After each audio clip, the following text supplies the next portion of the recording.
Assalamualaikum warahmatullahi wabarakatuh. Ridhoillah wa li syafaati Rasulillah wa husson ila Syekh Muhammad bin Qasim Al-Ghazi Sahibu Fathul Qarib. Al-Fatihah. Bismillahirrahmanirrahim. Alhamdulillahirabbil alamin. Ar-Rahmanirrahim. Maliki yaumiddin. Iyyaka na'budu wa iyyaka nasta'in. Ihdinas siratal mustaqim, siratal ladzina an'amta 'alaihim ghairil maghdubi 'alaihim waladdallin. Amin. Alhamdulillah wassalatu wassalamu ala Rasulillah wa ala alihi wa sahbihi wa man walah. Alhamdulillah pada kesempatan ini kita akan memulai kajian kitab Fathul Qarib bab nikah bersama saya Ahmad Hujjaj Nur Rahim. Mari kita mulai. Qala al-musannifu rahimallahu taala wa nafa'ana bi ulumihi wa ulumi sa'iri salafis shalihin fid dharain amin. Kitabu ahkamin nikahi ay hadza kitabu ahkamin nikahi. Ini adalah kitab yang menjelaskan tentang hukum-hukum nikah. Wama dan hukum silahnya ma yata'allaku yang berhubungan atau apa ma yata'allaku yang berhubungan apa ma bihi dengan nikah. Kitab ini adalah kitab atau pembahasan ini adalah pembahasan tentang hukum-hukum nikah dan hal-hal yang berkaitan dengan nikah. Wa fi ba'din nusakhi, dan itu di dalam sebagian naskah-naskah, wa ma yattasilu bihi, adapun lafal ma yattasilu bihi minal ahkami wal qadaya. Minal ahkami dari beberapa hukum atau hukum-hukum, wal qadaya dan qadiyah-qadiyah. Jadi dalam naskah yang lain, bukan naskah kitab ini, tapi sama-sama kitab Fathul Qarib, dalam naskah yang lain itu disebutkan wama yattasilu bihi, bukan dengan wama yata'allaqu bihi. Ya, perbedaan naskah itu seperti itu sudah yang lumrah sekali ya. Perbedaan naskah itu sudah sangat lumrah karena zaman dahulu ATK atau alat tulis kantor itu tidak selengkap sekarang. Sekarang kita mendapatkan kitab sangat mudah. Zaman dulu itu kan tidak mudah untuk mendapatkan kitab. Jadi para murid menulis, menyimak dari gurunya. Nah, masing-masing murid ini berbeda pendapat tentang apa yang disampaikan oleh gurunya. Jadi pada naskah yang lain tertulis kitabu ahkamin nikahi wa ma yattasilu bihi minal ahkami wal qadaya, seperti itu. Wa hadhil kalimatu, adapun kalimat ini itu saqitatun, terbuang, min ba'di nusakhil matni, min ba'di nusakhil matani, dari sebagian naskah-naskahnya matan, dari sebagian naskah-naskahnya kitab matan. Jadi kitab yang lain, naskah yang lain ini tidak menyebutkan kata-kata minal ahkami wal qadaya. Ini perbedaan teks saja ya. Wan nikahu, kita masuk ke pembahasan. Wan nikahu, adapun lafal nikah itu yutlaku diucapkan, apa lafal nikah lughatan secara bahasa, ala domi pada makna dom. Dom itu berkumpul. Wal wat'i, dan makna wat'i yaitu jima, wal aqdi, dan makna akad yaitu ikatan. Jadi nikah itu secara bahasa bisa bermakna berkumpul, jima, ataupun ikatan ya, seperti itu.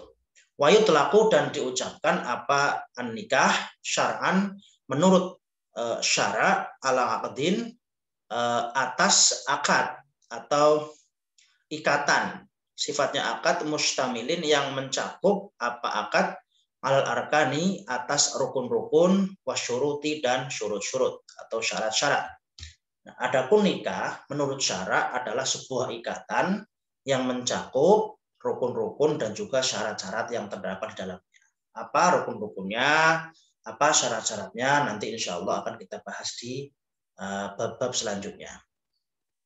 Wan nikahu, adapun nikah itu mustahabun, disunnahkan, liman, bagi orang, silah nyaman, yahtaju, yang butuh, siapa man, ilahi, kepada nikah, bitawaqani nafsihi, dengan keinginan yang menggebu-gebu, keinginan dirinya yang menggebu-gebu, lil wat'i, untuk melakukan jima.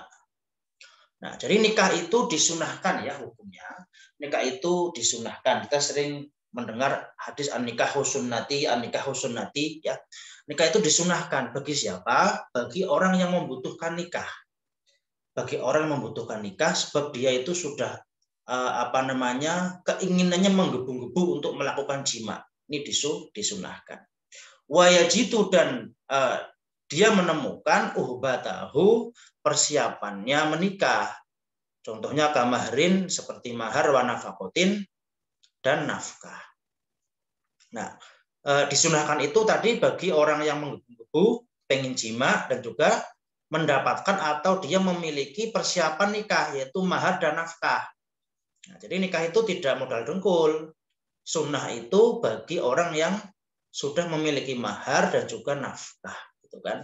Nah, ini menurut Imam Syafi'i seperti itu. Maka penjelasan para guru-guru saya bahwa nafkah itu kewajiban seorang suami. Nah, jika seorang suami itu belum memiliki nafkah, maka tidak disunahkan untuk menikahnya. Nah, kalau nikah sah, tapi dia belum mendapatkan kesunahan menikah. Kalau belum punya nafkah. Ya, nafkah kalau zaman sekarang ya digambarkan dengan punya pekerjaan, nah seperti itu. Jadi kalau pengangguran menikah itu ya tidak sunnah, malah nanti bisa tergolong makruh atau haram menikah kalau pengangguran itu. Nah, jadi di sini disebutkan sunnah itu bagi orang yang memiliki keinginan yang menggebu-gebu juga memiliki persiapan menikah berupa mahar ataupun nafkah ataupun pekerjaan. Fa'in fakoda, maka jika tidak ada al-uhbatu, persiapan nikah, lam yustahab, maka tidak disunahkan lahu bagi man nikahu nikah. Nah ini, jika nikah itu sunnah untuk orang yang menggebu-gebu dan untuk memiliki persiapan menikah, maka jika orang yang belum siap, ini tidak disunahkan. Maka menikah itu perlu kematangan, perlu mempersiapkan diri seperti itu. Jadi nikah itu tidak semuanya sunnah. Jadi kalau untuk orang yang memiliki persiapan nikah sudah mampu, ya nikah sunnati. Nah, tapi kalau yang belum mampu, ya nikah santai saja ya, nggak usah terburu-buru. Nikah itu bukan balapan kok. Kita lanjutkan. Wayajuzu dan diperbolehkan. Wayajuzu dan boleh. Lil hurri bagi orang yang merdeka. Apa ayyujmi'a, hendaknya mengumpulkan siapa hur baina arba'i harairo, antara 4 perempuan merdeka fakot saja ya. Nah, jadi bagi orang yang merdeka, bukan budak ya. Kalau zaman dulu kan ada budak ada merdeka ya. Kalau sekarang semuanya merdeka. Tidak bagi orang yang merdeka itu boleh mengumpulkan 4 perempuan merdeka ya. Maksimal 4 boleh. Nah, sunnah apa tidak nanti ada pembahasan di belakang. Tapi yang jelas boleh. Boleh itu nggak mesti sunnah, apalagi wajib. Tapi boleh untuk menikah lebih dari 1, maksimal 4. Illa kecuali antata'ayyana, hendaknya tertentu. Apa al-wahidatu, satu perempuan fi haqqihi, di dalam haknya. Contohnya kanikahi safihin, seperti nikahnya orang idiot, wanahwihi dan semacamnya safih, mimma berupa nikah silahnya mayu tawakofu, yang didasarkan al hajati, atas suatu kebutuhan. Nah, jadi orang merdeka yang bukan budak diperbolehkan untuk menikah lebih dari 1, diperbolehkan. Nah, kecuali orang merdeka yang memang dibatasi hanya 1. Contohnya seperti nikahnya orang safih, orang idiot. Nah, orang idiot kan juga punya nafsu. Nah, tapi satu saja dia merepotkan orang lain.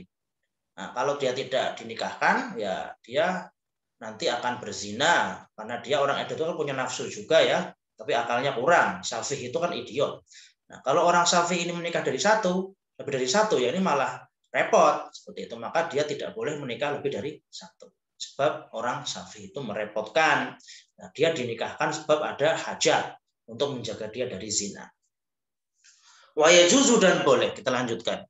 Lil abdi, bagi budak, walau mudabaron, meskipun budak mudabar, au muba'adun, atau budak muba'ad, au mukataban, atau budak mukatab, au mu'allaqon, atau budak yang gantungkan itu kohu, kemerdekaannya bisifatin, dengan sifat tertentu. Apa yang boleh? An yujmi'a, hendaknya mengumpulkan siapa al-abdu bainathnata ini antara dua perempuan. Aizaujata ini maksudnya adalah dua istri saja fakot, hanya itu. Nah, budak kalau masih ada budak dengan segala macam budak itu, baik itu mudabar, mubahat, mukatab, mu'allaq, itu objek sifatin, itu budak itu separuhnya orang merdeka. Kalau orang merdeka boleh menikahi 4 perempuan, kalau budak hanya 2 perempuan saja, tidak boleh lebih dari 2. Wala yangkihu dan tidak menikahi, tidak boleh menikahi siapa al-hurru orang merdeka, amatan kepada perempuan budak. Nah, sifatnya amat li ghairihi yang bagi orang lainnya hur. Nah, jadi tidak boleh seorang merdeka menikahi amat orang lain. Ya, ini pembahasan budak ini pembahasan yang abstrak sekali sekarang karena sudah tidak bisa dibayangkan ya. Kita cuma membayangkan saja karena tidak ada. Intinya seorang merdeka tidak boleh menikahi budaknya orang lain seperti itu. Illa bisyarto ini kecuali dengan 2 syarat. Yang pertama, adamu sodaqil khuroti, tidak adanya mahar perempuan merdeka. Dia tidak mampu ya, si laki-laki merdeka ini tidak mampu membayar mahalnya perempuan merdeka karena mahal. Maka dia hanya bisa mampu membayar maharnya perempuan budak.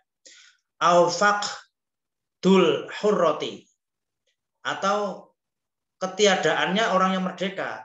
Tidak ada perempuan merdeka, sudah meninggal dunia semua misalkan saja. Ini kan fikih iftirodi gitu kan. Fikih yang andekan tidak ada perempuan yang merdeka sama sekali, ya maka jadi boleh. Adamu ridhoha, atau tidak ada maunya hurroh bihi dengan hur. Nah, atau tidak ada perempuan yang mau. Nah, jadi tidak ada perempuan yang mau ditolak terus sama perempuan merdeka itu, maka dia boleh sama budak itu.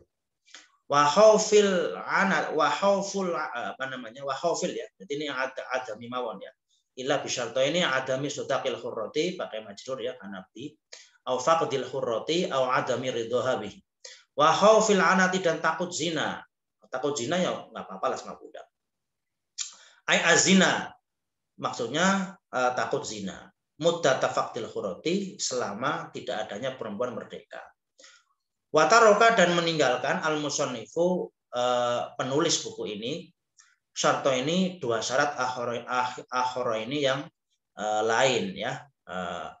Musannif ini meninggalkan atau tidak menuliskan 2 syarat yang lain, yaitu ahaduhuma, salah satu dari 2 itu, alla yakuna, hendaknya tidak ada tahtahu, di bawah kekuasaannya hurrotan, ada seorang perempuan merdeka muslimatan yang hurrotun ya, siapa hurrot, alla yakuna tahtahu hurrotun perempuan merdeka muslimatun yang muslimah ya, au kitabiyatun, atau perempuan kitabiah Yahudi atau Nasrani, tasluhu yang pantas lil istimta'i, untuk diajak senang-senang. Ada 2 syarat lagi yang tidak disebutkan oleh penulis kitab takrib ya, tapi dijelaskan oleh pengarang kitab Fathul Qorib ini, yaitu yang pertama, boleh menikahi budak ya perempuan jika si rojul yang merdeka ini tidak memiliki budak muslimah. Nah, kalau dia memiliki budak sendiri ya nggak usah nikahi budaknya orang lain seperti itu. Atau kitabiah, atau perempuan kitabiah Nasrani atau Yahudi, budak Yahudi atau Nasrani. Nah, kalau punya sendiri ya ngapain nikahin budak orang lain. Wasani, adapun yang kedua itu Islamul amati, Islamnya amat. Allati yang kehuha, yang menikahi allati, siapa al-huru, laki-laki yang merdeka. Yang kedua syaratnya boleh menikahi budak itu, budak perempuannya harus beragama Islam. Fala yahillu lil muslimin, fala yahillu, maka tidak halal lil muslimin, bagi orang Islam. Siapa yang tidak halal? Amatun, budak perempuan, kitabiyatun, yang kitabi. Budak perempuan kitabi tidak boleh dinikahi oleh seorang laki-laki muslim. Karena kalau dalam madhab Syafi'i itu ya boleh menikahi orang non muslim, laki-laki boleh menikahi non muslim, yang perempuan itu Nasrani maupun Yahudi. Itu kitab klasik ya, tapi kita punya undang-undang sendiri ya.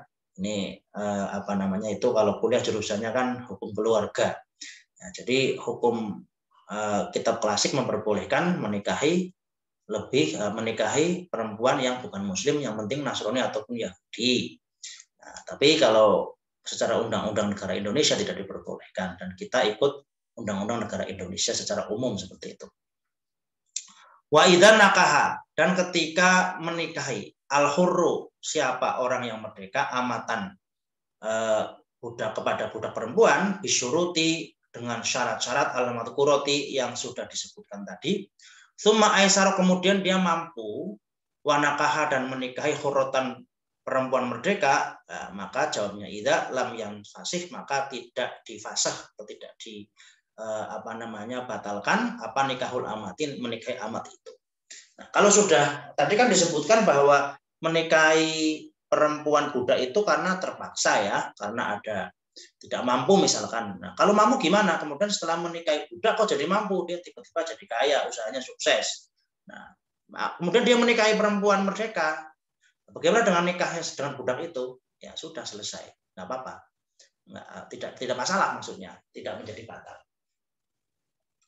Baik, kita lanjut.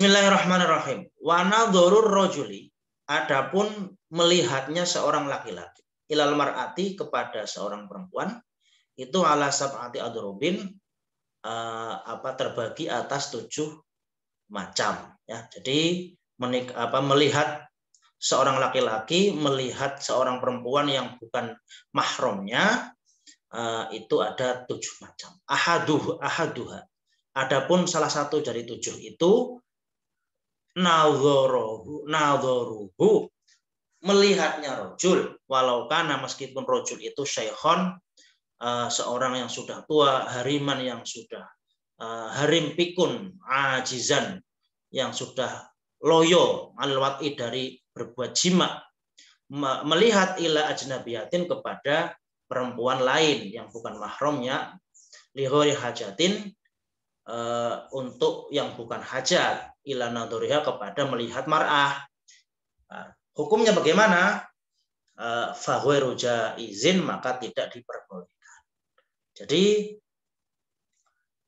macam dari melihatnya seorang laki-laki kepada seorang perempuan ini ada 7. Yang pertama, seorang laki-laki meskipun dia sudah tua, meskipun sudah loyo, meskipun sudah tidak kuat untuk jima lagi, dia tidak boleh melihat perempuan lain kecuali untuk hajat ya. Kalau nggak ada hajat nggak boleh melihat.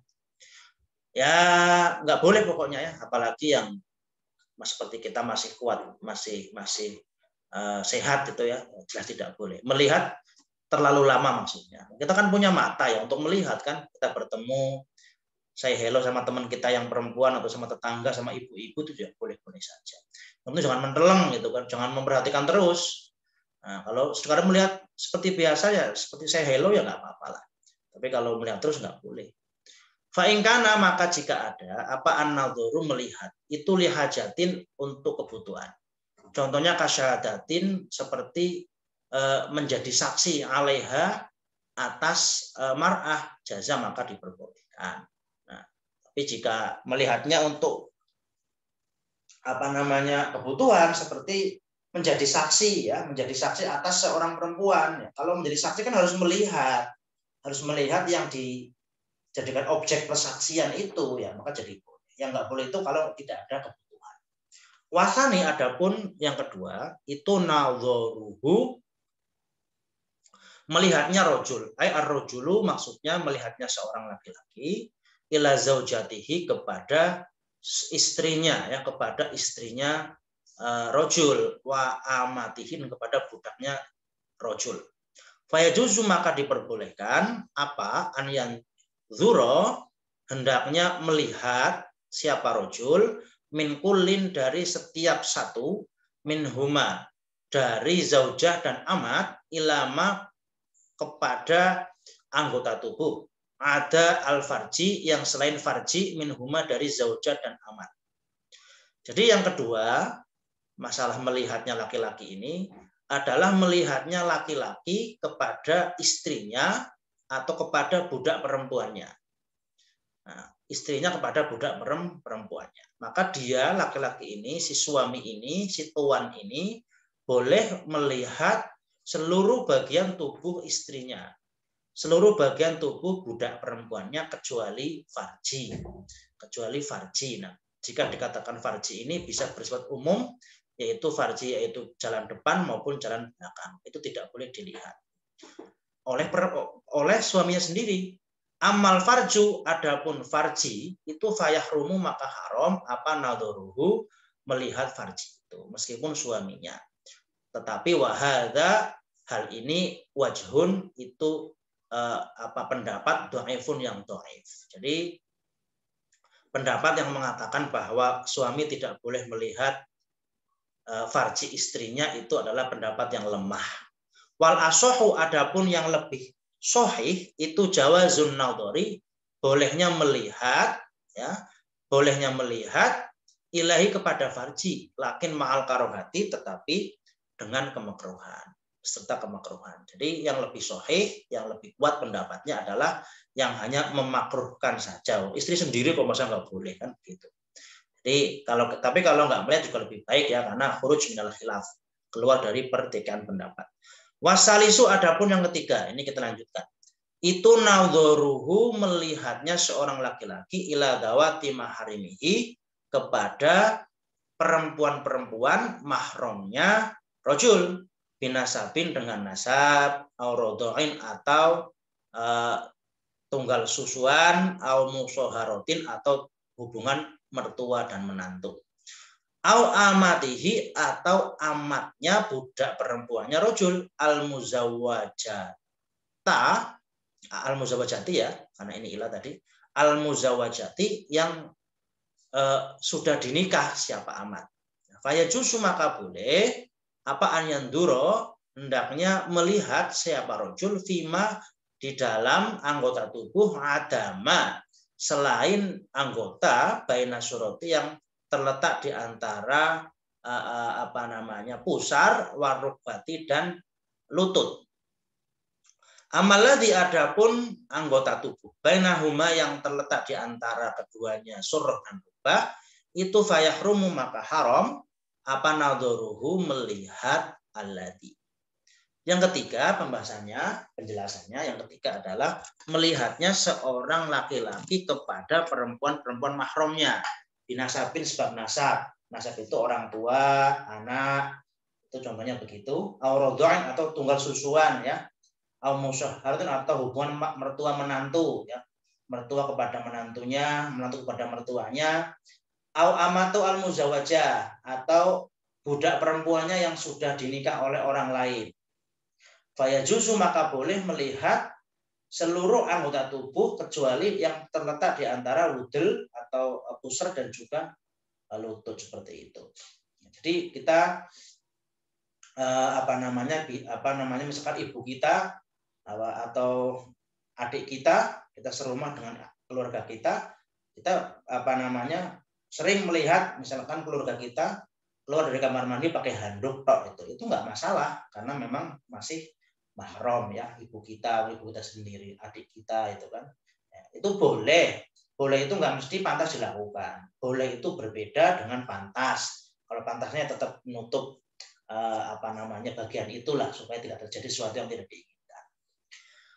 Kemudian warabi'u adapun yang keempat itu an-nadharu melihat ilal ajnabiyati kepada perempuan lain. Li ajli hajatin nikahi untuk kebutuhan nikah. Faya juzu maka boleh lisyaksi untuk seseorang enda azmihi ketika dia berniat ala nikah imro'atin untuk menikahi seorang perempuan apa yang boleh an-nadharu melihat ilal wajhi kepada wajah wal kafaini dan telapak tangan minha dari mar'ah zahirun secara zahir pada zahir wabat luar ya, zahirun pada luarnya wabatinan dan pada dalamnya telapak tangan maksudnya. Wa illam tu'adzin, meskipun wa illam tu'adzin, meskipun tidak mengizinkan lahu pada rojul siapa azzaujatu calon istri fidzalika di dalam melihat wajah dan kedua telapak tangannya. Nah, jadi yang keempat adalah bagaimana hukum seorang laki-laki melihat perempuan lain tapi mau dinikah. Nah, mau nikah itu boleh, supaya kan nikah kan harus tahu dulu gitu ya. Ini kan secara agama yang ketat kan seperti itu. Kalau sekarang ya sebelum nikah aja sudah melihat wajahnya di foto di Instagram banyak sekali. Nah, jadi dalam mazhab Syafi'i itu cadar itu hukumnya wajib ya. Jadi dalam mazhab Syafi'i cadar hukumnya wajib, niqab itu hukumnya wajib. Nah, kok kenapa mayoritas penduduk Syafi'iyah di Indonesia kok malah tidak bercadar? Ya karena sedang tidak melaksanakan pendapat Imam Syafi'i dalam masalah cadar. Tapi kalau kunut pakai Imam Syafi'i kan seperti itu. Nah, jadi secara hukum Syafi'iyah bercadar itu hukumnya wajib. Nah, perempuan itu tidak boleh memperlihatkan wajahnya menurut Imam Syafi'i, menurut mazhab Syafi'i. Nah, boleh ketika dia mau menikah, nazar namanya, seorang laki-laki boleh melihat wajah perempuan calon makmumnya, calon istrinya itu diperbolehkan. Meskipun tidak mau, ya boleh. Harus dong, nama mau dinikahi kok nggak boleh ngeliat gimana. Wayang duru dan melihat siapa rojul minal amati dari perempuan amat ala tarjihin Nawawi atas hukum yang dirajihkan oleh An-Nawawi inda qasdi khitbatiha, ketika bermaksud untuk melamarnya kepada anggota tubuh yang duruhu, yang melihat siapa rojul kepada minal hurrati dari perempuan merdeka. Ya, menurut Imam An-Nawawi, melihatnya seorang rojul kepada amat itu boleh seperti yang dilihat dari orang merdeka ketika dia melamarnya. Gitu ya. Baik. Selanjutnya wal khamis, yang kelima. Adapun yang kelima, itu an-nadharu melihat lil mudawati untuk pengobatan. Fayajuzu maka boleh apa nadru tabibi melihatnya seorang dokter lil ajnabiyati dari orang perempuan lain ilal mawadhi'i kepada atau ke tempat-tempat alati yang yahtaju yang butuh siapa tabib ilaiha kepada alati fil mudawati di dalam pengobatan hatta mudawatil farji sehingga mengobati farji. Yang kelima adalah seorang tabib atau dokter yang melihat pasiennya untuk diobati, itu diperbolehkan melihat semuanya, bahkan melihat farjinya pun boleh. Wayakunu dan ada apa dzalika melihatnya dokter itu bihuduri mahrumin dengan datangnya atau menyaksikannya saudara mahram au zaujin atau suami au sayyidin atau tuan. Wa alla takuna dan hendaknya tidak ada hunaka di sana imro'atun seorang perempuan tungali juha yang bisa mengobati perempuan pasien itu.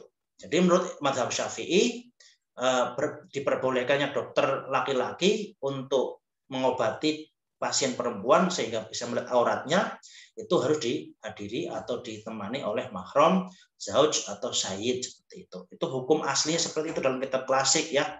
Dan juga tidak ada dokter perempuan. Kitab klasik seperti itu mengatakan bahwasanya seorang laki-laki dokter itu boleh melihat dengan syarat yang cukup ketat ya. Nah, tetapi zaman sekarang sudah lebih fleksibel ya. Sekali lagi tidak semua orang mengikuti mazhab Syafi'i, bahkan orang-orang yang mengaku bermazhab Syafi'i pun banyak yang tidak mengikuti mazhab Syafi'i karena di beberapa hal memang cukup repot ya. Kalau zaman sekarang misalkan harus ke dokter seorang perempuan, dokter minta yang perempuan itu kan tidak mesti ada. Maka itu untuk darurat hajat seperti itu. Tidak dipermasalahkan. Wasadisu adapun yang keenam itu an-nadharu melihat li syahadati untuk urusan persaksian. Alaiha kepada mar'ah. Fayanduru maka melihat siapa asyahidu orang yang menyaksikan farjaha kepada farjinya mar'ah inda syahadatihi ketika bersaksi atas ketika menyaksikannya rojul bizinaha dengan zinanya mar'ah awiladaha atau melahirkannya mar'ah. Jadi yang keenam adalah seorang saksi ini boleh melihat perempuan, bahkan melihat farjinya itu boleh. Meskipun ya aurat, tapi boleh melihat. Kenapa? Karena untuk saksi, misalkan saksi zina, ini sudah berlubang atau belum, gadis berzina kan, kalau berzina itu kan jadi berlubang farjinya. Nah ini berzina atau enggak kan disaksikan, dilihat berlubang atau enggak, ada bercak darahnya apa tidak, itu himennya masih ada apa enggak, itu kan perlu dilihat. Nah itu dilihat itu boleh seperti itu. Atau bersaksi melahirkan atau belum, karena nanti ada hukum yang terkait dengan melahirkan. Sudah melahirkan apa belum? Nah ini maka boleh menyaksikan farjinya. Fa in ta'ammada, jika sengaja siapa laki-laki an-nadhara kepada melihat li ghairi asyhadati untuk tujuan selain saksi, fasuqa maka fasik siapa rojul, waruddat dan ditolak apa syahadatuhu persaksiannya si rojul tersebut. Nah, jadi melihat farji itu hanya untuk persaksian. Nah, jika sengaja melihat farji tapi bukan untuk syahadah, bukan untuk bersaksi, maka dia jadi fasik. Kalau fasik maka syahadahnya persaksinya ditolak. Awin nadzoru atau melihat lil muamalati untuk tujuan transaksi lil mar'ati kepada seorang perempuan fi bai'in di dalam jual beli wa ghairihi dan selainnya baik. Fa yajuzu maka boleh apa an-nadzoru melihat ay nadzoruhu maksudnya adalah melihatnya seorang rajul laha kepada mar'ah. Jadi kalau jual beli juga boleh melihat ya supaya enggak salah orang ini bakulnya yang mana itu kan, penjualnya yang mana itu boleh, tapi jangan lama-lama nanti naksir. Wa qauluhu adapun ucapannya Suhaibul Matni ya, kitab mata ilal wajhi kepada wajah minha dari mar'ah itu khosotun khusus yarji'u yang kembali li syahadati untuk masalah persaksian wal muamalati dan transaksi. Jadi melihat wajah itu khusus untuk syahadah dan juga muamalah. Wasabi'u adapun yang ketujuh itu an-nadzoru melihat ilal amati kepada amat atau budak perempuan indabti'iha ketika membelinya. Au aisyir'iha maksudnya ketika membeli amat itu. Fa yajuzu maka boleh apa an-nadzoru melihat ilal mawadhi'i kepada tempat-tempat allati yang yahtaju yang butuh ila taqlibiha kepada membolak-balik amat. Fa yanduru maka melihat siapa rojul atau rofaha kepada ujung-ujung jarinya mar'ah amat wa sya'roha dan juga rambutnya amat la aurataha tidak kepada auratnya. Jadi kalau mau jual beli budak itu ya boleh dilihat tangannya dibolak-balik, rambutnya juga boleh, tapi tidak boleh melihat auratnya.